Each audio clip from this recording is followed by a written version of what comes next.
ബിസ്മില്ലാ അൽഹംദുലില്ലാ അസ്സലാത്തു വസ്സലാമു അലാ റസൂലില്ലാഹി സ്വല്ലല്ലാഹു അലൈഹി വസല്ലം. റബ്ബിശ്റഹ് ലി സ്വദ്രി വയസ്സിർ ലി അംരി വഹ്ലുൽ ഉഖ്ദതം മിൻ ലിസാനി യഫ്ഖഹു ഖൗലി. അസ്സലാമു അലൈക്കും വറഹ്മത്തുള്ളാഹി വബറകാതുഹു. ഇൻഷാ അല്ലാഹ് ഇന്ന് നമ്മൾ പേജ് നമ്പർ 8 ആണ് നോക്കണത്.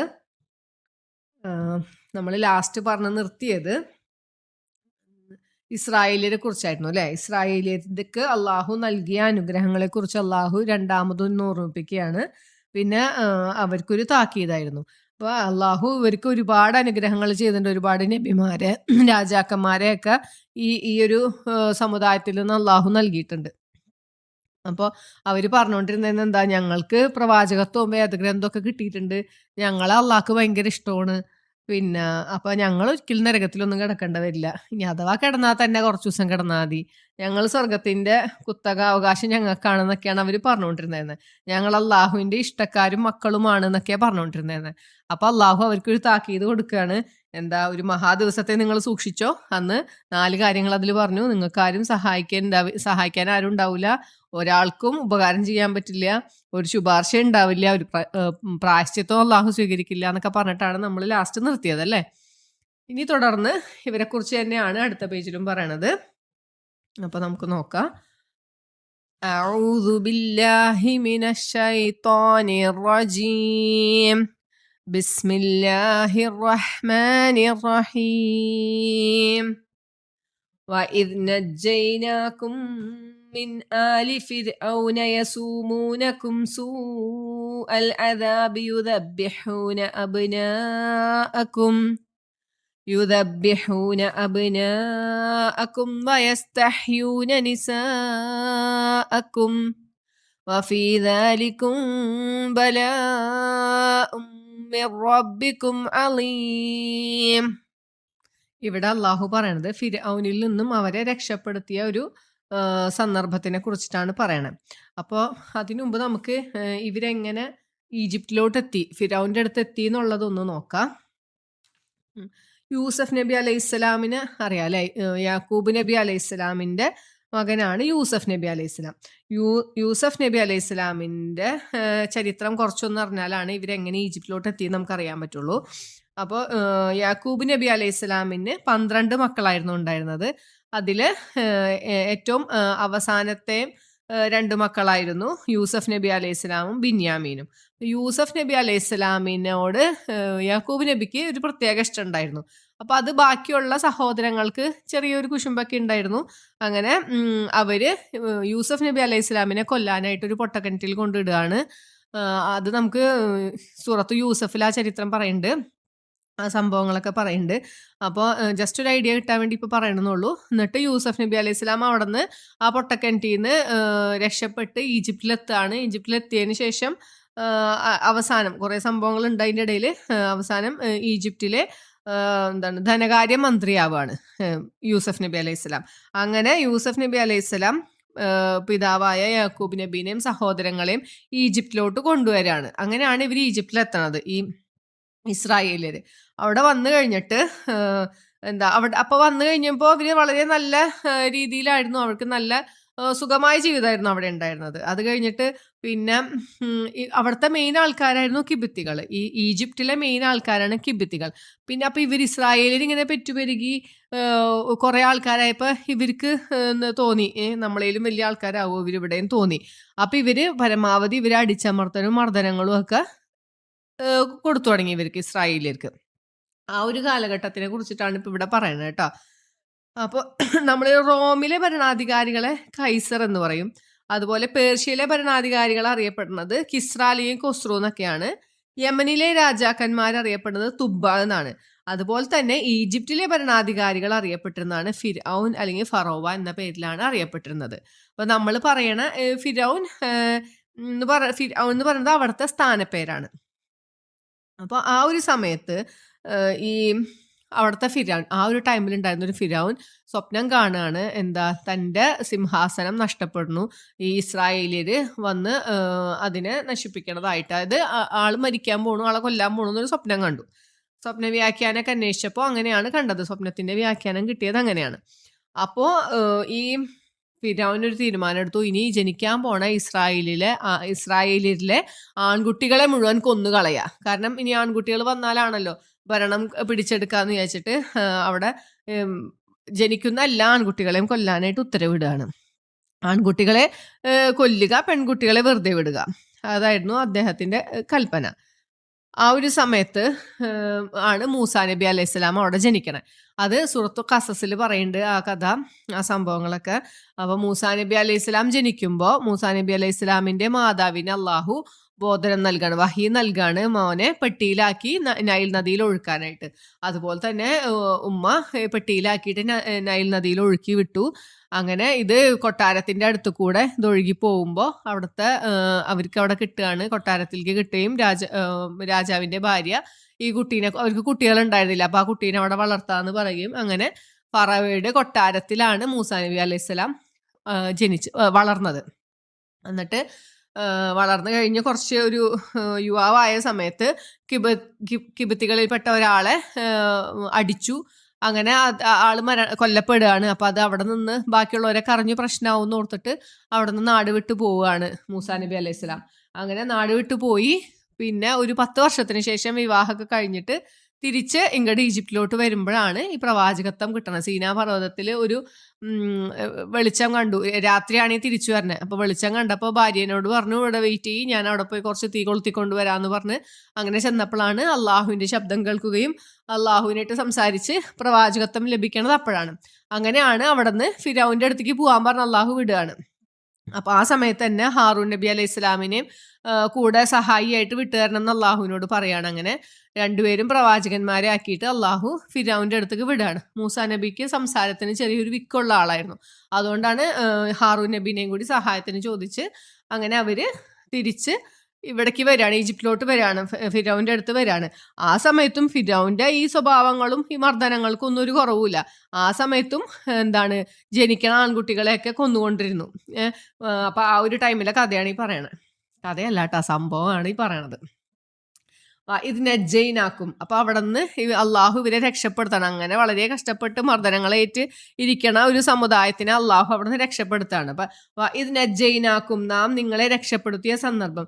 മിൻ ആലി ഫിർഔന്റെ ആളുകളിൽ നിന്നും യസൂമൂനക്കും, അവർ നിങ്ങളെ അനുഭവിപ്പിച്ചുകൊണ്ടിരുന്നു. എന്താണ്? സൂ അൽ അദാബ്, ഏറ്റവും മോശമായ കടുത്ത ശിക്ഷ. യുദബ്ബിഹൂന, അവരെന്താ ചെയ്യണ? അറുകൊല നടത്തിയിരുന്നു. അബ്നാഅക്കും, നിങ്ങളുടെ ആൺമക്കളെ. വയസ്തഹ്യൂന നിസാഅക്കും, സ്ത്രീകളെ, നിങ്ങളുടെ സ്ത്രീകളെ അവർ ജീവിക്കാൻ വിടുകയും ചെയ്തു. ഇവിടെ പറയണത് പെൺകുട്ടികളെ എന്താണ് കൊന്നില്ല എന്ന് പറയുന്നുണ്ട്. പക്ഷെ ഇവിടെ ഈ നിസാ എന്ന് പറഞ്ഞിട്ടുണ്ടെങ്കിൽ വലിയ സ്ത്രീകളെയാണ് പറയുന്നത്. പെൺകുട്ടികളെ ശരിക്കും ബിൻതുൻ എന്നൊക്കെയാണ് പറയുന്നത്, ബനാത്തുൻ എന്നൊക്കെയാണ് പറയേണ്ടത്. അപ്പൊ ഇവിടെ ഉദ്ദേശിക്കുന്നത് സ്ത്രീകളെ അവര് വെറുതെ വിട്ടു, എന്നിട്ട് പിന്നെ അവരെ ഉപദ്രവിച്ചു എന്നാണ് പറയണത് കേട്ടോ. വഫീദാലിക്കും, അതിലുണ്ട് ബലാഉൻ, പരീക്ഷണം, മിർ റബ്ബിക്കും അലീം, നിങ്ങളുടെ രക്ഷിതാവിൽ നിന്നും ഒരു വമ്പിച്ച പരീക്ഷണം ഈ ഒരു കാര്യത്തിൽ, ഈ ഒരു സംഭവത്തിൽ ഉണ്ട് എന്ന് അള്ളാഹു പറയാണ്.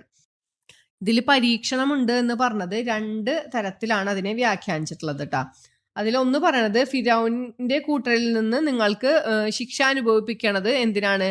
നിങ്ങളെ മക്കളെ കൊല്ലണതും ഒക്കെ നിങ്ങളുടെ ക്ഷമയും സഹനവും പരീക്ഷിക്കാനാണെന്നൊരു അഭിപ്രായമുണ്ട്. പിന്നെ നിങ്ങളെ രക്ഷപ്പെടുത്തിയില്ലേ, ഈ ഫിരൗന്റെ ആളുകളിൽ നിന്നും നിങ്ങളെ രക്ഷപ്പെടുത്തിയ എന്തിനാണ്? നിങ്ങളുടെ നന്ദിയും കൂറും ഒക്കെ എന്തോരുണ്ട് എന്ന് പരീക്ഷിക്കുവാൻ വേണ്ടിയാണെന്നാണ് ബലാഉം മിർ റബ്ബിക്കും എന്ന് പറഞ്ഞത്. അപ്പൊ 2 തരത്തിലുള്ള പരീക്ഷണമാണ്. അവർക്ക് എന്തോരം ക്ഷമയുണ്ടെന്നും ഇനി ഇവരെ രക്ഷപ്പെടുത്തി കഴിഞ്ഞപ്പോൾ ഇവർ എത്രത്തോളം അള്ളാഹുവിനോട് നന്ദി കാണിക്കുന്നുണ്ടെന്നും അറിയാൻ വേണ്ടിയിട്ടുള്ള ഒരു പരീക്ഷണമാണെന്നാണ് പറയണത്. അടുത്ത ആയത്തിൽ പറയുന്നത് വഇദ് ഫറഖ്നാ ബികുമുൽ ബഹ്റ ഫഅൻജൈനാകും വഅഗ്റഖ്നാ ആല ഫിർഔന വഅൻതും തൻളുറൂൻ. വഇദ് ഫറഖ്നാ, നാം പിളർത്തിയ സന്ദർഭം, ബികുമുൽ ബഹ്റ, സമുദ്രത്തെ നിങ്ങൾക്ക് മുൻപിൽ പിളർത്തി തന്നു. ഫഅൻജൈനാകും, അങ്ങനെ നിങ്ങളെ നാം രക്ഷപ്പെടുത്തി. വഅഗ്റഖ്നാ, നാം മുക്കിക്കളയുകയും ചെയ്തു. ആല ഫിർഔന, ഫിർഔന്റെ ആളുകളെ. വഅൻതും തൻളുറൂൻ, നിങ്ങൾ നോക്കിക്കൊണ്ടിരിക്കെ ഫിർഔനെ മുക്കിക്കൊന്നതും നിങ്ങൾ ഓർക്കാനാണ് അള്ളാഹു പറയണത്. ഈ മൂസാ നബി അലൈഹി സ്വലാമിനെയും ഹാറൂൻ നബീനെയും അള്ളാഹു ഇങ്ങോട്ട് വിടുന്നതിനാണ് ഫിർഔന്റെ അടുത്തേക്ക് ചെല്ലുക, എന്നിട്ട് ഫിർഔനെ തൗഹീദിലേക്ക് ക്ഷണിക്കുന്നു പറഞ്ഞിട്ടാണ് വിടുന്നത്. ഫിരൗൻ ഇവിടെ എന്താ സംഭവിച്ചുകൊണ്ടിരിക്കണേ? ഫിരൗൻ പറയണ ഞാനാണ് അന റബ്ബുക്കുമുൽ ആയില, ഞാനാണ് നിങ്ങളുടെ രക്ഷിതാവ്, ഞാനാണ് അള്ളാഹെന്നും പറഞ്ഞിട്ടാണ് ഫിരൗൻ ഇരിക്കണേ. ആ സമയത്താണ് മൂസാ നബി വന്നിട്ട് ഫിരൗനെ ക്ഷണിക്കണത്. അപ്പോൾ ഫിരൗൻ എന്താണ് മൂസാ നബീനെ കൊല്ലുംന്ന് പ്രഖ്യാപിക്കുകയാണ്. ആ സമയത്ത് അള്ളാഹു പറഞ്ഞു, ഈ മൂസാ നബി വന്ന സമയത്തും ഇവിടെ ഈ ഇസ്രായേലിയർക്ക് പീഡനങ്ങൾ തന്നെയാണ് കേട്ടോ. മൂസാ നബി പ്രബോധനം നടത്തുന്നുണ്ട്, ഫിരൗനെ ക്ഷണിക്കുന്നുണ്ട്.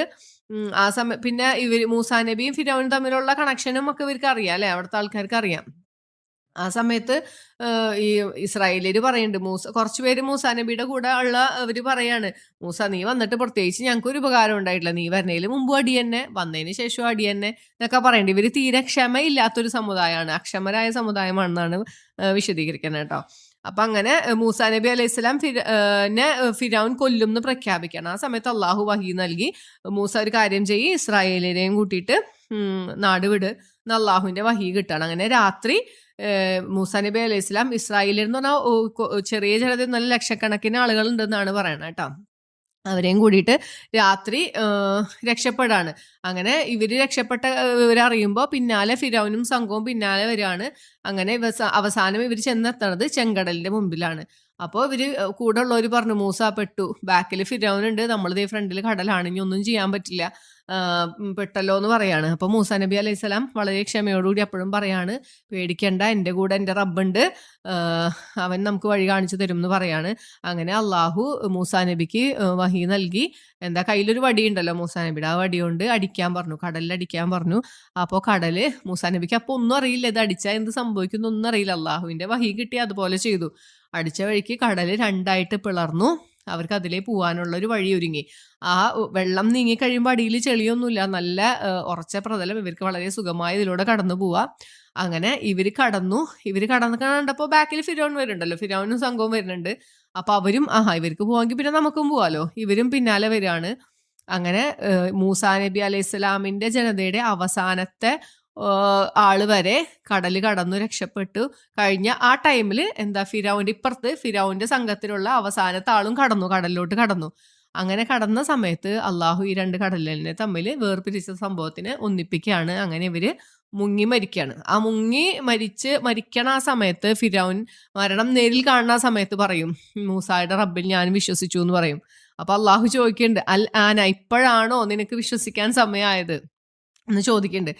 അപ്പോൾ നമ്മളും ചിന്തിക്കേണ്ടത്, ആ മരണം തൊണ്ടക്കുഴിയിൽ എത്തണ ആ ഒരു ടൈം വരെ നമുക്ക് അള്ളാഹു സമയം തന്നിട്ടുണ്ട് പശ്ചാത്തപിക്കാനും അള്ളാഹുൽ വിശ്വസിക്കാനും ഒക്കെ. ആ മരണം നേരിൽ കാണുന്ന ഒരു സമയത്ത് നമ്മളെല്ലാവരും പറഞ്ഞു പോവുമായിരിക്കും വേണമെങ്കിൽ, പക്ഷെ ആ ഒരു സമയത്തെ പശ്ചാത്താപം കൊണ്ടോ വിശ്വാസം കൊണ്ടോ കാര്യമില്ല. അങ്ങനെ ഫിരൗൻ അവിടെ മുങ്ങി മരിക്കുകയാണ്. അപ്പൊ അതാണ് ഇപ്പൊ ഈ രണ്ടായത്തുകൊണ്ട് പറയണത്. അങ്ങനെ നിങ്ങളെ രക്ഷപ്പെടുത്തി ഫിരൗനെ മുക്കിക്കൊന്നു. ഇതൊക്കെ നേരിൽ കണ്ട ഒരു സമുദായമാണ് കേട്ടോ ഇസ്രായേലിയര്. അവര് നോക്കി നിൽക്കുകയാണ് ഇവര് മുങ്ങി മരിക്കണത്. അത് കഴിഞ്ഞിട്ട് മുന്നോട്ട് പോകുമ്പോൾ ഇവരുടെ നന്ദികേടുകളൊക്കെ നമുക്ക് കാണാം. മുന്നോട്ട് പോകുമ്പോൾ ഇവര് ഒരു സ്ഥലത്തെത്തിയപ്പോൾ ഇവരെവിടേക്കാണ് പോണേന്ന് അറിയോ? ആദ്യം ഇവര് പോണത് ഫലസ്തീനിലോട്ടാണ്. ബൈത്തുൽ മുഖദ്ദിസ് ആണ് അള്ളാഹു ഇവർക്ക് വാഗ്ദാനം നൽകിയിട്ടുള്ളത്. അപ്പോൾ ഫലസ്തീനിലോട്ട് പോണ വഴിയിൽ ഇവരിങ്ങനെ പോകുമ്പോൾ ഒരു സ്ഥലത്തെത്തി. അവിടെ കുറെ ആളുകൾ ബിംബങ്ങളെ ആരാധിക്കണുണ്ട്, നല്ല ഭംഗിയുള്ള വിഗ്രഹങ്ങൾ ആരാധിക്കണം കണ്ടപ്പോൾ ഈ രക്ഷപ്പെടുത്തിയതും ഇതുവരെ മൂസാ നബി ഉപദേശിച്ചതൊക്കെ മറന്നുട്ടോ. ഏകദൈവ വിശ്വാസമാണ്, അള്ളാഹുവിനെ അല്ലാണ്ട് ആരാധിക്കാൻ പാടില്ല എന്നൊക്കെ പറഞ്ഞ് പഠിപ്പിച്ച് ഒക്കെ കൊണ്ടുവന്ന് ആളുകൾ മൂസാ നബീനോട് പറയാ, ഓ മൂസ, എന്ത് ഭംഗിയുള്ള വിഗ്രഹമാണ്, ഞങ്ങൾക്ക് ഒരെണ്ണം ഉണ്ടാക്കി തരുമോ? ഒരെണ്ണം മതി, കുറെ ഒന്നും വേണ്ട, ഒരു വിഗ്രഹം ഉണ്ടാക്കി തരുമോ എന്ന് ചോദിക്കുകയാണ്. അപ്പോൾ മൂസാ നബി പറയാ, നിങ്ങൾ വിഡ്ഢികളായ ജനത തന്നെയാണ് ട്ടാ എന്ന് പറയാണ്. അത് കഴിഞ്ഞ് പിന്നെയും തുടർന്ന് പോവുകയാണ്. അങ്ങനെ മൂസാ നബി അടുത്ത ആയത്തിൽ പറയണെന്ന് വെച്ചാല്, وَإِذْ وَعَدْنَا مُوسَى 40 لَيْلَةً ثُمَّ اتَّخَذْتُمُ الْعِجْلَ مِنْ بَعْدِهِ وَأَنْتُمْ ظَالِمُونَ. നാം കരാർ നിശ്ചയം നടത്തിയ സന്ദർഭം മൂസാ അലൈഹി സ്വലാമിനോട് അള്ളാഹു പറയാണ്, 40 ദിവസം ഭജനം ഇരുന്നു കൊണ്ട് എൻ്റെ അവിടെ സീനാ പർവ്വതത്തിലോട്ട് വരാൻ പറയാണ്. എന്തിനാണ്? ഇവർക്ക് വേദഗ്രന്ഥം കൊടുക്കാനായിട്ട്, ഇവർക്കുള്ള വേദഗ്രന്ഥം കൊടുക്കാനായിട്ട് ചെല്ലാൻ പറയാണ്. അതിനെ കുറിച്ചിട്ടാണ് ഈ പറയണത് കേട്ടോ. ആദ്യം 30 ദിവസം എന്നാണ് അള്ളാഹു പറഞ്ഞത്.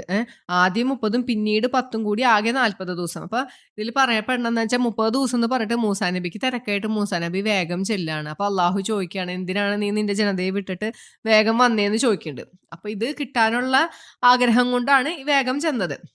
സീനാ മലയിൽ ചെന്നിട്ട് അവിടെ ഭജനം ഇരുന്നു കൊണ്ട് പ്രാർത്ഥിക്കാൻ, വ്രതം അനുഷ്ഠിച്ച് പ്രാർത്ഥിക്കാനൊക്കെയാണ് അള്ളാഹു പറഞ്ഞത്.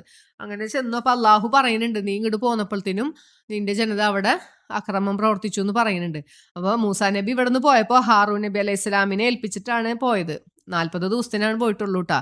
ആ അത്രയും ഒരു ടൈമിന്റെ ഇടയിൽ ഇവരെന്ത് ചെയ്തു, ഇവരവിടെ നിന്ന് പോന്നപ്പോൾ ഇവരുടെ ആഭരണങ്ങളെല്ലാം അവരുടെ നേതാക്കന്മാരെ ഏൽപ്പിച്ചിട്ടുണ്ടായിരുന്നു. ഗോൾഡ് ഏൽപ്പിച്ചിട്ടുണ്ടായിരുന്നു. അപ്പൊ ഇവരെ കൂട്ടത്തിലുണ്ടായിരുന്ന സാമിരി എന്ന് പറഞ്ഞ ഒരാള് ഈ സ്വർണ്ണമൊക്കെ വാങ്ങിച്ച് ഉരുക്കിയിട്ട് ഒരു പശുവിന്റെ രൂപം ഉണ്ടാക്കാണ്. പശുക്കുട്ടി രൂപം ഉണ്ടാക്കിയിട്ട് പറഞ്ഞു, മൂസ അന്വേഷിച്ചു പോയ ഇലാഹദ ഇതാണെന്നും പറഞ്ഞിട്ടാണ് ഈ പശുവിനെ കാണിച്ചു കൊടുക്കണത്. പശുവിനെ എങ്ങനെയാണെന്ന് വെച്ചാൽ അതിന് എവിടേക്കോ ഹോൾ ഇട്ടിട്ട് നല്ല എന്താണ് കൊല്ലപ്പണിക്കാരനായിരുന്നു സാമരി എന്നാണ് അറിയപ്പെടുന്നത്. അപ്പൊ ആളുടെ ഈ കരവിരുത് കൊണ്ട് ഈ പശുവിന്റെ ഉള്ളിൽ കൂടെ കാറ്റ് എയർ കടന്നു പോകുമ്പോൾ അതിങ്ങനെ ശബ്ദം ഉണ്ടാക്കും. പശു കരയണമായിട്ട് ശബ്ദം ഉണ്ടാക്കും. അപ്പൊ ഇവരിത് കണ്ടപ്പോ വിശ്വസിച്ചു, ഇത് തന്നെയാണ് റബ്ബ് എന്ന് വിശ്വസിച്ചു. അപ്പൊ ഇതിനെ ആരാധിക്കാൻ തുടങ്ങി. അപ്പൊ ഹാറൂൻ നബി അലൈഹി സ്വലാം അദ്ദേഹത്തിനെ കൊണ്ട് പറ്റാവുന്ന പരമാവധി പറയുന്നുണ്ട്, നിങ്ങൾ എന്താണ് അക്രമമൊന്നും കാണിക്കരുത്, ഇത് മൂസാ നബി വരട്ടെ, ഇതൊന്നല്ല ദൈവം എന്നൊക്കെ പറയുന്നുണ്ട്. പക്ഷെ അവർക്ക് അതൊന്നും വിശ്വസിക്കാൻ പറ്റില്ല. കാരണം ഇവർ ഈജിപ്തിൽ അവിടെ വിഗ്രഹാരാധന കണ്ട് ശീലമുള്ള ആൾക്കാരാണ്. അപ്പൊ അവിടെ പശുവിനെ ആരാധിക്കേണ്ട അത് ഇവരെ മനസ്സിലുണ്ട്. അപ്പൊ അതിൽ നിന്നും അവർക്ക് ഈ ഒരു പശുവിനെ ഉണ്ടാക്കി കൊടുത്തപ്പോൾ ഈ പശുക്കുട്ടീനെ ആരാധിക്കാൻ അവർക്ക് യാതൊരു മടിയില്ല. അതുവരെ അള്ളാഹു രക്ഷപ്പെടുത്തിയതോ ഈ കടലിൽ നിന്ന് ഇത്രയും ബുദ്ധിമുട്ടുള്ള സ്ഥലത്തുനിന്ന് ഫിർഔന്റെ പീഡനങ്ങൾ അനുഭവിച്ചു കൊടുത്തുനിന്ന് അള്ളാഹു ഇവരെ രക്ഷപ്പെടുത്തിയ കാര്യമൊക്കെ ഇവർ മറന്നു. എന്നിട്ട് ഈ പശുവിനെ ആരാധിക്കാൻ ഇവര് റെഡിയാവാണ്. അപ്പൊ മൂസാ നബി അലൈഹി സ്വലാം തൗറാത്തും കിട്ടി വരുമ്പോ അപ്പൊ അവിടെ അള്ളാഹു ഒരു ഹിന്റ് കൊടുത്തിട്ടുണ്ട്, ഇവിടെ ഇവര് കുഴപ്പത്തിലാണെന്ന് പറഞ്ഞു കൊടുത്തിട്ടുണ്ട്. അങ്ങനെ വരുമ്പോ കാണുന്നത് ഇവര് എന്താണ്, ഈ പശുക്കുട്ടീനെ ആരാധിക്കണാണ് കാണുന്നത്. ഈ കയ്യിലുള്ള വേദഗ്രന്ഥം എറിഞ്ഞു എന്നാണ് മൂസാ നബി അലൈഹി സ്വലാം ദേഷ്യം കൊണ്ടും സങ്കടം കൊണ്ടും ഇത് എറിഞ്ഞിട്ട് വന്നിട്ട് ഹാറൂൻ നബിയുടെ താടിക്ക് പിടിക്കുകയാണ്. എന്താണോ ഞാൻ നിന്നെ ഏൽപ്പിച്ചു പോയ ജനതയുടെ അവസ്ഥ എന്താണിതെന്ന് പറഞ്ഞിട്ട് പിടിക്കണം. അപ്പൊ ഹാറൂൻ നബി പറയുന്നുണ്ട്, ഈ 40 ദിവസത്തിനല്ലേ പോയത്, അപ്പോൾ താങ്കളും കൂടി വന്നിട്ട് എന്തെങ്കിലും തീരുമാനം എടുക്കാന്നുള്ള രീതിയിലാണ് ഒന്നും ചെയ്യാണ്ട് എന്നെ കൊണ്ടാവുന്ന പോലെ ഞാൻ ഇവർ ഉപദേശിച്ചു എന്നൊക്കെ ഹാറൂൻ നബി അലൈഹി സ്വലാം പറയുന്നുണ്ട്.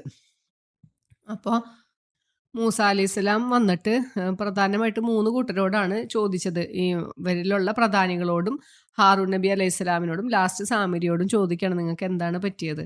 അപ്പോൾ സാമിരി പറഞ്ഞ എക്സ്പ്ലനേഷൻ ഇതാണ്. സാമിരി ഒരു സ്വപ്നം കണ്ടു, ഒരു പുണ്യപുരുഷനെ കണ്ടു എന്നാണ്, പ്രവാചകനെ കണ്ടു എന്നൊക്കെയാണ് പറയുന്നത്. പുണ്യപുരുഷനെ കണ്ടു, അങ്ങനെ ഞാൻ പിന്നാലെ പോയി, എന്നിട്ട് ആള് നടക്കണ കാൽപാദത്തിന്റെ അടിയിൽ നിന്ന് ഒരു പിടി മണ്ണ് എടുത്തിട്ട് വന്നു. ആ മണ്ണ് ഈ പശുക്കുട്ടിയിൽ ഇട്ടപ്പോഴാണ് പശു ഒച്ചുണ്ടാക്കാൻ തുടങ്ങിയത് എന്നൊക്കെ അങ്ങനെ കുറെ കഥകളൊക്കെ പറഞ്ഞു. ആളുടെ എന്താണ്, ആളെന്തിനാണ് ഇത് ചെയ്തതെന്നൊക്കെ പറയാണ്. അവസാനം ഈ സാമിരിക്ക് കിട്ടിയ ശിക്ഷ എന്ന് വെച്ചിട്ടുണ്ടെങ്കിൽ ശരീരം മുഴുവൻ വ്രണം ബാധിച്ചിട്ട് ആരും എന്നെ തൊടല്ലേ, ലാമിസാസ് എന്ന് പറഞ്ഞിട്ട് എന്നെ ആരും തൊടല്ലേ എന്ന് പറഞ്ഞിട്ടാണ് അവസാന കാലം ഉണ്ടായിരുന്നെന്നാണ് പറയണത്. അങ്ങനെ ലാസ്റ്റ് ബനു ഇസ്രായേലിൽ അള്ളാഹുവിൻ്റെ അടുത്ത് പശ്ചാത്തപിക്കുകയാണ്. അള്ളാഹു ആ പശ്ചാത്താപം സ്വീകരിച്ചു. അതാണ് അടുത്ത ആയത്തിൽ പറയണത്. ثم عفونا عنكم من بعد ذلك لعلكم تشكرون. പിന്നെ അതിനുശേഷം നാം നിങ്ങൾക്ക് മാപ്പ് ചെയ്തു, നിങ്ങൾ നന്ദി ചെയ്യുവാൻ വേണ്ടി. അത് കഴിഞ്ഞിട്ട് അടുത്ത ആയത്തിൽ മൂസാ നബി അലൈഹി സ്വലാം ഇവരോട് പറയാണ്. മൂസാ നബിക്ക് വേദഗ്രന്ഥം കൊടുത്ത കഥയാണ് ഈ പറയണത്. വഇദ് ആതൈനാ മൂസൽ കിതാബ വൽ ഫുർഖാന ലഅല്ലകും തഹ്തദൂൻ. എന്തിനാണ് ഈ വേദഗ്രന്ഥം നൽകിയത്? മൂസാക്ക് നാം വേദഗ്രന്ഥവും വിവേചനവും നൽകിയ സന്ദർഭം ഓർക്കുക, നിങ്ങൾ സന്മാർഗം പ്രാപിക്കുവാൻ വേണ്ടി. ഈ ഇസ്രായേലിയർക്ക് സന്മാർഗം പ്രാപിക്കാൻ വേണ്ടി അള്ളാഹു കൊടുത്ത വേദഗ്രന്ഥമാണ് തൗറാത്ത്.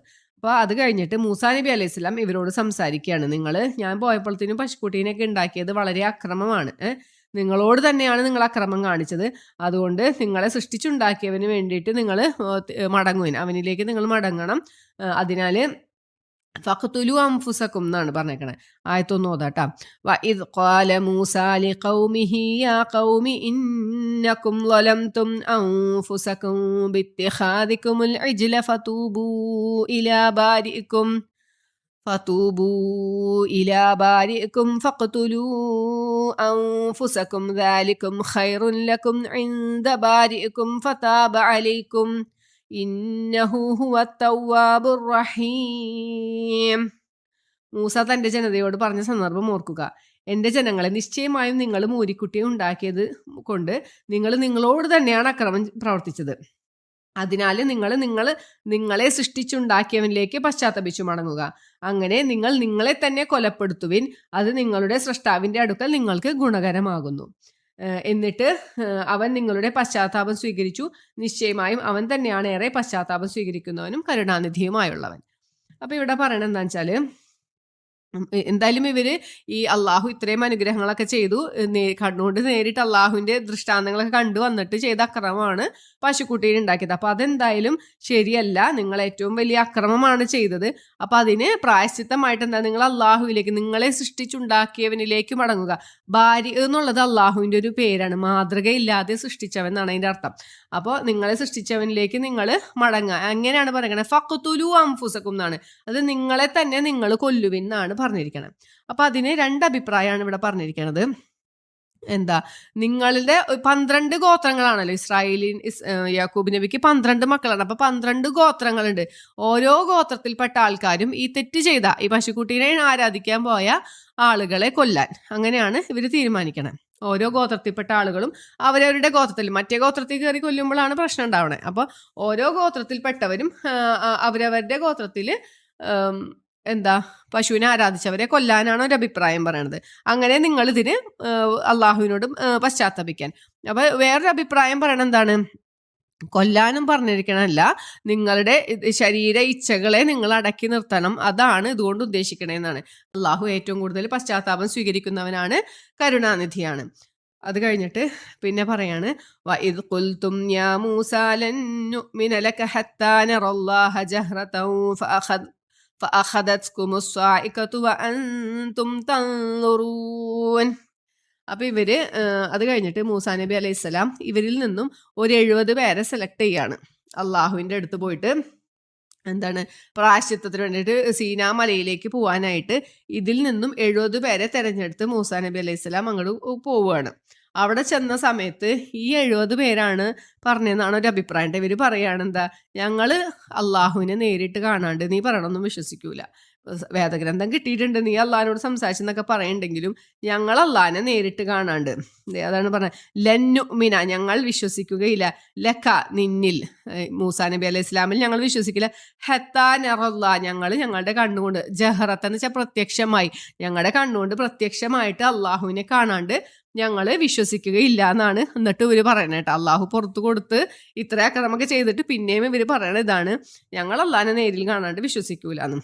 അങ്ങനെ പറഞ്ഞ സമയത്ത് ഉണ്ടായത് എന്താണ്, അഖദത്കുമുസ്വാഇഖതു, വലിയൊരു ശബ്ദം, ഇടിത്തി വരികയാണ്.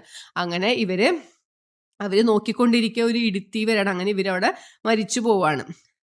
അപ്പൊ അടുത്ത ആയത്തിൽ പറഞ്ഞതാണ്, സുമ്മ ബഅസ്നാക്കും, ഈ മരിച്ചതിന് ശേഷം അള്ളാഹു പിന്നെയും അവരെ ജീവിപ്പിക്കുകയാണ്. അള്ളാഹു പിന്നെ അവർക്ക് പുറത്തു കൊടുത്തിട്ട് അവരെ പിന്നെ എഴുന്നേൽപ്പിക്കുകയാണ്. സുമ്മ ബഅസ്നാഹും, പിന്നെ നാം അവരെ എഴുന്നേൽപ്പിച്ചു, മിൻ ബഅദി മൗത്തിക്കും, അവരുടെ മരണത്തിന് ശേഷം അവരെ എഴുന്നേൽപ്പിച്ചു, ലഅല്ലക്കും തഷ്കുറൂൻ, നിങ്ങൾ നന്ദി കാണിക്കുവാൻ വേണ്ടി, അവർ ഇനിയെങ്കിലും നന്ദി കാണിക്കട്ടെ എന്ന് ഓർത്തിട്ട് അള്ളാഹു അവരെ മരണത്തിന് ശേഷം വീണ്ടും എഴുന്നേൽപ്പിക്കുകയാണ്.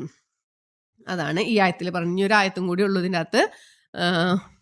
അപ്പൊ ഇതിൽ പറയണത് രണ്ടഭിപ്രായമുണ്ട്. ചിലവർ പറയണത് മരിച്ചിട്ടില്ല, ചിലവർ പറയണത് മരണതുല്യമായ ഒരു ബോധക്ഷയം ആണ് ഉണ്ടായേക്കണത്. അത് കഴിഞ്ഞ് പക്ഷെ ഇവിടെ കൃത്യമായിട്ട് അള്ളാഹു ഖുർആനിൽ പറഞ്ഞ മൗത്തിക്കും എന്നാണ് പറഞ്ഞേക്കണത്. അപ്പൊ അതിൽ പിന്നെ സംശയിക്കേണ്ട കാര്യമില്ല എന്നാണ് ഭൂരിഭാഗം പണ്ഡിതന്മാരും അഭിപ്രായം പറഞ്ഞേക്കണം. അവർ മരിച്ചു, പിന്നെ അള്ളാഹു അവരെ എഴുന്നേൽപ്പിച്ചു എന്ന് കൃത്യമായിട്ട് ഖുർആനിൽ പറയുന്നുണ്ട്. പിന്നെ അടുത്ത ആയത്ത് പറയണതെന്ന് വെച്ചാൽ, വളല്ലൽനാ അലൈക്കുമുൽ ഗമാമ വഅൻസൽനാ അലൈക്കുമുൽ മന്ന വസ്സൽവാ കുലൂ മിൻ ത്വയ്യിബാതി മാ റസഖനാകും വമാ ളലമൂനാ വലാകിൻ കാനൂ അൻഫുസകും യളിമൂൻ.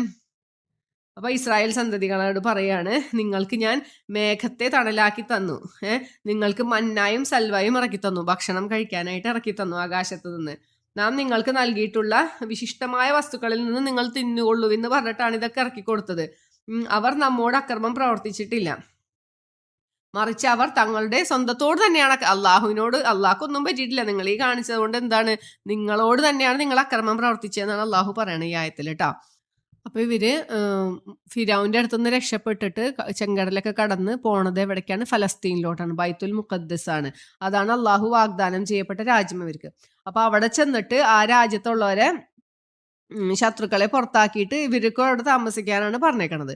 അപ്പോൾ അവിടെ ചെന്നപ്പോ ഇവര് പറഞ്ഞ എന്താണ്, അവരുള്ളതുകൊണ്ട് ഞങ്ങൾ യുദ്ധം ചെയ്യാനൊന്നും വരില്ല, നീയും നിന്റെ ഇലാഹും പോയിട്ട് യുദ്ധം ചെയ്തിട്ടു, ഞങ്ങൾ ഇവിടെ ഇരിക്കുകയാണ്, ഞങ്ങൾക്ക് പേടിയാണെന്നൊക്കെയാണ് ഇവര് പറഞ്ഞത്, ഞങ്ങൾക്ക് അങ്ങോട്ട് വരാൻ പറ്റില്ല എന്നൊക്കെ പറഞ്ഞു. അങ്ങനെ അവരങ്ങോട്ട് കടക്കാണ്ടിരുന്ന കാരണം അള്ളാഹു ഇവരെ 40 കൊല്ലത്തോളം ആ സീനാ താഴ്വരയിൽ ഇവർ അലഞ്ഞു നടക്കേണ്ടി വന്നു. അത് സൂറത്ത് മാഇദയിൽ പറയുന്നുണ്ട് കേട്ടോ. അപ്പൊ ആ സമയത്ത് അള്ളാഹു ഇവർക്ക് നൽകിയ 2 അനുഗ്രഹങ്ങളെ കുറിച്ചിട്ടാണ് ഇപ്പൊ ഈ പറയണത്. എന്താണ്, ഈ മരുഭൂമിയിലാണ് ഇവർ നടക്കണേ, വേറെ ചെടികളോ മരങ്ങളൊന്നും ഇല്ല ഇവർക്ക് തണലായിട്ട് കിട്ടാനായിട്ട്. ആ സമയത്ത് അള്ളാഹു മേഘത്തിനെ ഇവർക്ക് തണലാക്കി കൊടുത്തു. അതാണ് പറഞ്ഞത്, അല്ലല്ല അലൈക്കുമുൽ ഗമാമ, നിങ്ങൾക്ക് ഞാൻ മേഘത്തിനെ തണലാക്കി തന്നു. പിന്നെന്താ, ഭക്ഷണമൊന്നുമില്ല. അപ്പൊ ഭക്ഷണം അള്ളാഹു ആകാശത്ത് നിന്ന് ഇറക്കി കൊടുക്കണം, മന്നയും സൽവയും, അവർക്ക് ഒരു പണിയെടുക്കാണ്ട് കിട്ടണ ഭക്ഷണം. അതാണ് നമ്മൾ അതിൽ നിന്ന് മനസ്സിലാക്കേണ്ടത്. മന്ന എന്ന് പറഞ്ഞാൽ ഒരു തരം കട്ടിത്തേനാണെന്നാണ് പറയപ്പെടുന്നത്. അത് മഞ്ഞുതുള്ളി പോലെ കാലത്തെ സമയത്ത് അവർക്ക് കിട്ടും. മറ്റേ സൽവ എന്ന് പറയുന്നത് കാടപ്പക്ഷി, അല്ലെങ്കിൽ അതിനേലും ചെറിയ ഒരു ടൈപ്പ് ഓഫ് കിളി, അതിൽ നിന്നാണ് പക്ഷി. അത് രണ്ടുമാണ് ഇവർക്ക് നൽകിയ ഭക്ഷണം. ഒരു പണിയും എടുക്കണ്ട, കാലത്ത് പോയി ഇത് പറക്കി കഴിച്ചാൽ മതി. മറ്റേതും അതെ, കാടപ്പക്ഷിയും അങ്ങനെ. അത് അള്ളാഹു ഇവർക്ക് നൽകിയ എന്നാണ് അള്ളാഹു പറയണത്. ഇത് രണ്ടും അള്ളാഹു ഇഷ്ടം പോലെ അവരുടെ ആവശ്യത്തിനനുസരിച്ച് അള്ളാഹു അവർക്ക് കൊടുത്തു. ഇത് വളരെ നല്ല സാധനമാണെന്നും, മന്ന എന്ന് പറയുന്നത് വെളുത്ത മഞ്ഞ് പോലെ ഇരിക്കുന്ന സാധനമാണെന്നും ഒക്കെയാണ് പറയണത് കേട്ടോ. അപ്പൊ കൊടുത്ത അനുഗ്രഹത്തിനെയാണ് പറയുന്നത്, നിങ്ങൾ കുലൂമിൻ തൊയ്യിബാത്തി, ഇതിലെ വിശിഷ്ടമായ വസ്തുക്കളിൽ നിന്ന് നിങ്ങൾ തിന്നോളാൻ വേണ്ടിയിട്ടാണ് അള്ളാഹു ഇത് കൊടുത്തത്. പക്ഷെ എന്നിട്ടും ഇവര് അക്രമം കാണിക്കുകയാണ് ചെയ്തത്. അപ്പൊ അള്ളാഹു പറയാണ്, നിങ്ങൾ ഈ അക്രമം കാണിക്കണത് എന്നോടല്ല, നിങ്ങളോട് തന്നെയാണ് നിങ്ങൾ അക്രമം കാണിക്കണേന്ന് പറഞ്ഞിട്ടാണ് ഈ പേജ് അവസാനിക്കണേ. ഇൻഷാ അല്ലാഹ് ബാക്കി അടുത്തത് നമുക്ക് അടുത്ത ഓഡിയോയിൽ നോക്കാം.